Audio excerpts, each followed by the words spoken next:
నమస్తే. Welcome to I dream. నేను లక్ష్మి దుర్గా. వైఎస్ఆర్‌సీపీ అధినేత అలాగే ఏపీ ముఖ్యమంత్రి వైఎస్ జగన్మోహన్ రెడ్డి ఈ రోజు నుంచి సిద్ధం పేరుతో ప్రజల ముందుకు వెళ్లనున్నారు. సో, ఈ రోజు శనివారం రోజు భారీ బహిరంగ సభ ఉత్తరాంధ్రలో అలాగే సంగివలసలో అంటే భీమిలి నియోజకవర్గం సంగివలసలో సాయంత్రం ఈ సభ జరగబోతుంది. దీనికి సంబంధించి భారీగా ఏర్పాట్లయితే ప్రస్తుతానికి పూర్తి చేశారు. సో, అసలు సిద్ధం పేరుతో 2024 ఎన్నికలకు వైసీపీ దాదాపుగా అన్ని ఏర్పాట్లు పూర్తి చేసుకుంది. సో, ఈ సభలు, సమావేశాల ద్వారా ప్రజల్లోకి వెళ్ళబోతున్నారు. అక్కడ ఏం మాట్లాడబోతున్నారు? ఏ విధంగా వైసీపీ ఎన్నికలకు సిద్ధమైంది? ప్రస్తుతం ఇదే అంశాలపై మనతో మాట్లాడడానికి అధికార భాషా సంఘం అధ్యక్షులు విజయబాబు గారు ఉన్నారు. మాట్లాడదాం. సార్ నమస్తే సార్. నమస్తే. సార్ వైసీపీ 2024 ఎన్నికలకు సిద్ధం అంటూ సీఎం జగన్ స్వయంగా ఈరోజు భారీ బహిరంగ సభలో పాల్గొనబోతున్నారు. ఏర్పాట్లు కూడా పూర్తయ్యాయి. సార్ సిద్ధమైనట్టేనా సార్ అన్ని విధాలుగా? ఖచ్చితంగా అన్ని విధాలుగా కూడా సిద్ధమైనట్టే. యుద్ధ గుంజన్ మృదంగాలు భీకరంగా నినదిస్తున్న వేళ ఆంధ్రప్రదేశ్ లో కొన్ని విషశక్తుల కుయుక్తులు నిశ్శబ్దంగా గిలటైన్లు నిర్మిస్తున్నటువంటి నేపథ్యంలో ఆ కుట్రలని కుహకాలని పటాపంచలు చేస్తూ వాస్తవాలను ఆవిష్కరించడానికి ఆంధ్రప్రదేశ్ ముఖ్యమంత్రి వైఎస్ జగన్మోహన్ రెడ్డి గారు ఈ రోజు నుంచి భారీ బహిరంగ సభలతో శ్రీకారం చుట్టి జనం మధ్యలోకి వెళ్ళి మళ్ళీ వాస్తవాలు ఏమిటి, అవాస్తవాలు ఏమిటి, ప్రచారాలు ఏమిటి, దుష్ప్రచారాలు ఏమిటి అనేటువంటి వాటిని ఆయన ఆవిష్కరించడం దానికి ఈ రోజు శ్రీకారం చుట్టారు. అది కూడా ఏమిటంటే ఉత్తరాంధ్ర ప్రాంతం నుంచి. ఉత్తరాంధ్ర నుంచి అని ఎందుకు చెప్పాల్సి వచ్చిందంటే వాస్తవానికి ఉత్తరాంధ్రలో జగన్మోహన్ రెడ్డి గారికి అక్కడి ప్రజలు బ్రహ్మరథం పట్టారు. 2019 మనం లెక్కలు చూసుకున్నట్లయితే శ్రీకాకుళంలో అంటే ఇక్కడ సంయుక్తంగా మాట్లాడుతున్నాం, అవిభాజ్య జిల్లాలుగా చూసుకున్నప్పుడు శ్రీకాకుళంలో అసెంబ్లీ సీట్లు 10 సీట్లు ఉంటే 10 సీట్లకి వైసీపీకి 8 సీట్లు వచ్చినటువంటి సందర్భం. సరే, యథాప్రకారంగా అన్ని మళ్ళీ దాన్ని ప్రతిసారి జనసేన 0-0 అని చెప్పుకోకర్లేదు. టీడీపీకి వచ్చింది కేవలం 2 సీట్లు. 8 సీట్లు వైసీపీకి వచ్చాయి. విజయనగరం తీసుకున్నట్లయితే విజయ ఢంకా మోగించిందని చెప్పాలి. 9 అసెంబ్లీ సీట్లుంటే 9కి 9 సీట్లు కూడా వైసీపీ కైవసం చేసుకుంది. అక్కడ టీడీపీకి 0, యథాప్రకారంగా జనసేనకు కూడా 0. మరి విశాఖపట్నానికి వచ్చినప్పుడు విశాఖపట్నంలో 15 సీట్లుంటే 15 సీట్లకి 14 సీట్లు వైసీపీ కైవసం చేసుకున్న పరిస్థితి. కేవలం 4 సీట్లు మాత్రమే టీడీపీకి వచ్చాయి. ఆ విధంగా ఒక ప్రభంజనాన్ని సృష్టించినటువంటి జిల్లాలు ఆ జిల్లాలు. అటువంటి జిల్లాల్లో నుంచే ఇవాళ ఆయన తన ప్రచారానికి శ్రీకారం చుట్టారు. ఇటువంటి మహాసభలు ఒక 6 మహాసభలు ఉంటాయి మొత్తం యావత్ రాష్ట్రంలో, రీజన్స్ వైజ్ గా కానీ జోనల్స్ గా కానీ చూసుకున్నట్లయితే. తర్వాత ఆయన కార్యకర్తలతో కూడా మమేకం అవుతారు, ప్రజలతో మళ్ళీ ఇది ఉంటాయి. ఇవన్నీ కూడా ఉన్నప్పుడు అసలైనటువంటి ప్రచారం అనేది ఇక్కడి నుంచే మొదలవుతుంది. ఇప్పటి వరకు ఏంటంటే ఈ పత్రికలో ఎవరికి తోచినటువంటి రాతలు వాడు రాసుకోవటం ఇలా జరుగుతూ ఉంది. బట్ జనంలో నుంచి వచ్చినటువంటి స్పందన ఇక్కడి నుంచే మనం లెక్కేసుకోవాలి. సార్ అయితే రకరకాల విమర్శలు అంటే మొదట్లో మీరు మాట్లాడినట్టుగా కూడా ఎన్ని రకాల విమర్శలు అనేవి వస్తున్నాయో ప్రభుత్వం పైన ఇవన్నీ కూడా మనం చూస్తున్నాం. విపక్షాలు చేస్తున్న ఆరోపణలు, అభివృద్ధి జరగలేదని కానీ అంటే ఇప్పుడు ఏపీపీసీ చీఫ్ షర్మిల గారితో సహా కూడా చాలా మంది మాట్లాడుతున్నారు. టీడీపీ, జనసేన, కాంగ్రెస్ అభివృద్ధికి సంబంధించి కానీ చెప్పండి సార్. చాలా నిఖార్సుగా నిక్కచ్చిగా వాళ్ళకి మళ్ళీ బురద చల్లేటువంటి పరిస్థితి కానీ లేదు అని అంటే వీరతాళ్ళు మెళ్ళ వేసుకొని ఆహా ఓహో అని కూడా అటు మాట్లాడను ఇటు మాట్లాడను. ఉన్నట్టుగా ఒక వాస్తవాన్ని ఇక్కడ మనం అనలైజ్ చేసుకుందాం. ఏంటంటే ఎస్, జగన్మోహన్ రెడ్డి గారికి ఆంధ్రప్రదేశ్ ప్రజలు బ్రహ్మరథం పట్టారు. ఎందుకంటే భారతదేశ ఎన్నికల చరిత్రలోనే అతి వేళ్ల మీద లెక్క పెట్టినటువంటి అధ్యాయాల్లో ఆంధ్రప్రదేశ్కి ఈ 150 సీట్లు రావడం అనేటువంటిది ఒక గొప్ప ఒక చరిత్ర, ఒక ఘట్టం. అంటే అంత నమ్మకం పెట్టారు. ఇక మనం వాళ్ళు ఏం చెప్తున్నారు, ఎస్ ప్రజల్లో అసంతృప్తి ఉంది అని చెప్తున్నారు. అయితే జగన్మోహన్ రెడ్డి గారిని ఒక వీరాభిమానంతో పైకెత్తేటువంటి వాళ్ళు ఆహా ఓహో అని చెప్పి అన్నారు. కానీ ఇక్కడ వాస్తవాన్ని మనం వాస్తవంగా ఇక్కడ చూసుకోవాల్సినప్పుడు ఏంటంటే సైకలాజికల్ గా ఒకసారి చూసుకున్నప్పుడు మీరు చూసుకోండి, ఒక ఫ్యామిలీ హెడ్ ఉంటాడు. అంటే ఉమ్, తండ్రి కావచ్చు, అన్నయ్య కావచ్చు. ఒక అదే విధంగా ఆ తండ్రి అన్నయ్య కుటుంబానికి బాధ్యత వహించవలసిన వాడు వచ్చి స్వార్థపరుడై వాడి స్వార్థం వాడు చూసుకోవటం, వాడి స్వలాభాలు, వాడి సుఖాలు, వాడి వ్యవహారాలు చూసుకునేటువంటి కుటుంబ పెద్ద ఎవరైతే ఉంటాడో ఆ, వాడి గురించి పెద్దవాళ్ళు ఏం పట్టించుకోరు. పట్టించుకోకుండా మామూలుగా ఈశ్వరం అనుకుంటే వాళ్ళ పనులు వాళ్ళు చేసుకుంటారు.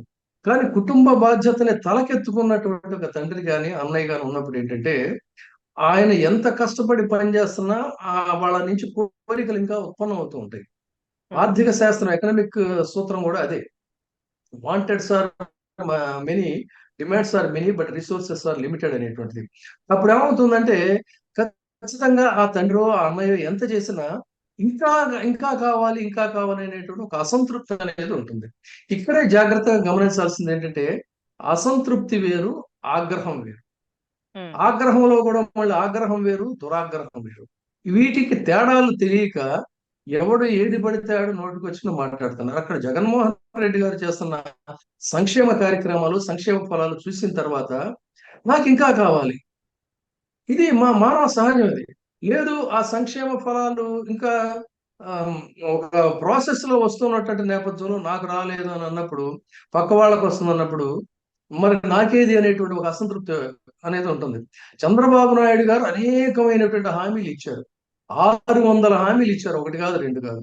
ఆ హామీలన్నిటిని అధికారంలోకి వచ్చాక మొత్తం అసలు వెబ్సైట్ నుంచి తీసి అవతల పడేస్తే ఈ ఉమ్, చంద్రబాబు నాయుడు గారి గురించి అడిగినోడు ఎవడు లేడు, తిట్టినోడు కూడా ఎవడు లేడు. ఓటు వచ్చినప్పుడు మాత్రం వాళ్ళ యొక్క తడాకా ఏంటనేది చూపించారు. కానీ ఇక్కడ జగన్మోహన్ రెడ్డి గారి నుంచి ఇంకా ఎక్స్పెక్ట్ చేస్తున్నటువంటి నేపథ్యంలో ఎస్ ఉమ్, కొంత కొన్ని ప్రాంతాల్లో అసంతృప్తి అనేది గూడు కట్టుకుని ఉన్నమాట వాస్తవం. ఈ అసంతృప్తి ఏ మేరకు ఉంటుందంటే ఆయన మనకి ఇంకా చేయాలి, లేకపోతే ఇంకా చేయలేదు, ఇవి చేయలేదు, అవి చేయలేదు అనేటువంటిది ఉంది. ఇది ఆ, అవతల వ్యక్తికి అంటే ఏ ప్రజలైతే తెలుగుదేశం పార్టీని 23 సీట్లకు పరిమితం చేశారో వాళ్ళకి ఈయన ఇది చేయలేదు కాబట్టి ఇతనికి వేసేసేద్దాం ఓటు అనేటువంటి పరిస్థితి ఉండదు. అంటే అది ఆగ్రహం అవుతుంది. అది ఉమ్, జగన్మోహన్ రెడ్డి గారి మీద విపరీతమైనటువంటి ఆగ్రహం ఉంటే అప్పుడు వాళ్ళు చంద్రబాబు గురించి ఆలోచిస్తారు. కానీ ఇక్కడ ఉన్నది ఏంటంటే అసంతృప్తి. ఈ అసంతృప్తిని ఆయన జనంలోకి వెళ్ళిన తర్వాత ఆయన చేసిన పనులేంటి, చేయబోయేటువంటి పనులేంటి, తన లక్ష్యాలేంటి, తన ప్రస్థానాన్ని ఏ విధంగా సాగిస్తున్నారు, ఈ రాష్ట్రం సంక్షేమం కోసం, ఈ రాష్ట్ర సర్వతోముఖాభివృద్ధి కోసం ఒక అంకిత భావంతో అధికారం వచ్చింది కాదని భూములు కొట్టేయటాలు, స్కిల్ స్కాములు, ఆ స్కాములు, ఈ స్కాములతో ప్రజాధనాన్ని దోచేసినటువంటి పరిస్థితి లేకుండా ఆయనే చెప్తున్నాడు. నేను పని చేశాను అనుకుంటేనే మీరు నాకు ఓటేయండి. ఉమ్, నా వల్ల లబ్ధి పొందాం అనుకుంటేనే మీరు ఓటేయండి. అంతే. ఆ రకంగా అడగాలంటే ఎంత ధైర్యం ఉండాలి, ఎంత నిబద్ధత ఉండాలి, ఎంత ఆత్మస్థైర్యం ఉండాలి, ఎంత ఆత్మవిశ్వాసం ఉండాలి. సో ఆ క్రమంలో అడుగుతున్నటువంటి పరిస్థితి కాబట్టి ఇక్కడ అసంతృప్తి వేరు, ఆగ్రహం. ఆ అసంతృప్తి ఎప్పుడైతే ఆయన వెళ్ళి ఎక్స్ప్లెయిన్ చేస్తారో ప్రజలకి ఉమ్, ఆటోమేటిక్ గా మళ్ళీ ప్రజలు ఖచ్చితంగా దగ్గర అవుతారు. ఇది ఉమ్, ఇక్కడ ఈ తేడా. ఇది తెలియక దీన్ని గోరంతలు కొండంతలు చేసి ఇష్టారాజ్యం కింద ప్రసారాలు చేయటం, ప్రచారాలు చేయటం, అంత మాత్రంలో ఈ విష ప్రచారాలు వీటన్నిటికీ కూడా ఈ రాష్ట్రాన్ని అడ్డగోలుగా దోచుకున్నటువంటి చంద్రబాబు నాయుడు గారి పట్ల ప్రజలకు అభిమానం ఎలా ఉంటుందండి? ఏ ప్రాతిపదికన లోకేష్ అనేటువంటి ఒక వ్యక్తి మనల్ని ఆదుకుంటాడు, సమర్థంగా ఈ రాష్ట్రాన్ని పాలిస్తాడని జనాలను ఆలోచించగలుగుతారా? అడ్డగోలుగా దొరికిందే అవకాశం అన్నట్టుగా తరతరాలకు సరిపోయిన సంపదని దోచుకున్నటువంటి వ్యక్తి చంద్రబాబు నాయుడు గారిని, మంచి అవకాశవాద నాయకుడిని మళ్ళీ ప్రజలు విశ్వసిస్తారా? ఇది ఇక్కడ మనం లాజికల్ గా ఆలోచించాలి. ఇందాక నేను సైకలాజికల్ గా చెప్పాను, ఇప్పుడు లాజికల్ గా చెప్తున్నా. ఈ ఉమ్, లాజిక్కే మళ్ళీ జగన్మోహన్ రెడ్డి గారిని ఖచ్చితంగా గెలిపిస్తుంది. ఇది ఇందులో కించిత్ సందేహం లేదు. సో ఈ క్రమంలో ఇక పార్టీ స్ట్రక్చర్స్, పార్టీ వ్యవహారాల గురించి కూడా మాట్లాడుకుందాం. ఇక్కడ జగన్మోహన్ రెడ్డి గారికి వచ్చినటువంటి సీట్లు 150 సీట్లు. ఈ 150 సీట్లలో ఎక్కడైనా కొన్ని అసంతృప్తే కాదు, కొన్ని చోట్ల ఆగ్రహం కూడా ఉంది అని అనుకుందాం. ఉమ్, ఎందుకంటే మనం చాలా ఓపెన్ గానే డిస్కస్ చేద్దాం. ఆ అసంతృప్తి కాకుండా ఆగ్రహం కూడా ఉన్నది. లేదా కారణాలు చాలా ఉంటాయి రాజకీయాల్లో. అభ్యర్థుల యొక్క పెర్ఫార్మెన్స్ కావచ్చు, లేదు ఇంకేదైనా కావచ్చు, ఈక్వేషన్స్ కావచ్చు, ఇలాంటివన్నీ అలాంటి పరిస్థితుల్లో ఈ 150 సీట్లలో ఎన్ని సీట్లు మహా పోతే, ఉమ్, కొన్ని సీట్లు పోయినప్పటికీ కూడా ఉమ్, 10 సీట్లు పోయాయా, 20 సీట్లు పోయాయా, 30 సీట్లు పోయాయా, 40 సీట్లు పోయాయా అనుకుందాం. మాక్సిమం. కానీ తిరిగి ఉమ్, మళ్ళీ అధికారంలోకి రావడం అనేది చాలా జరిగేటువంటి ప్రక్రియ కదా. చంద్రబాబు నాయుడు గారి విషయానికి వద్దాం. ఆయన ఉమ్, పరిమితం అయింది కేవలం 23 సీట్లకి. 23 సీట్లకు పరిమితమైనటువంటి వ్యక్తి అధికార పగ్గాలు అందుకోవాలంటే తిరిగి మళ్ళీ ప్రజా విశ్వాసాన్ని చూరగొని, అంటే నేను స్కిల్ స్కామ్ లో డబ్బులు కొట్టేయలేదు, ఇన్నర్ రింగ్ రోడ్ లో డబ్బులు కొట్టేయలేదు, నీరు చెట్టులో డబ్బులు కొట్టేయలేదు, హౌసింగ్ స్కీమ్స్ లో డబ్బులు కొట్టేయలేదు, రాజధాని పేరుతో రియల్ దందాలు చేసి మాకు మా వాళ్ళందరికీ కూడా పెద్ద మొత్తంలో భూముల పంపకాలు చేయలేదు, ఆ ఉమ్, దాంట్లోనే ఇన్సైడర్ ట్రేడింగ్ అనేటువంటిది జరగలేదు, మా ఎమ్మెల్యేలు గతంలో దోచుకొని ఏ, ఇష్టకని వాటిని వీటిని దోచుకున్నదంతా కూడా కరెక్ట్ కాదు అని ఇన్ని రకాలుగా ప్రజలను కన్విన్స్ చేసి ఆ రోజున మీకు ఇచ్చినటువంటి 600 హామీల్లో ఇన్ని హామీలు నేను నెరవేర్చాను, కావాలంటే మీరు చెక్ చేసుకోండి అని ఉమ్. చెప్పే దమ్ము, ధైర్యం, అవన్నీ కూడా వాస్తవాలని ప్రజల్ని నమ్మింపజేసేటువంటి స్థితి ఇవాళ చంద్రబాబు నాయుడు గారికి ఉందంటారా? ఇది కదా ఉమ్. మనం ఇవాళ మళ్ళీ నేను లాజికల్ గా అని అడుగుతుంది, లాజికల్ గా ఆలోచించాలి.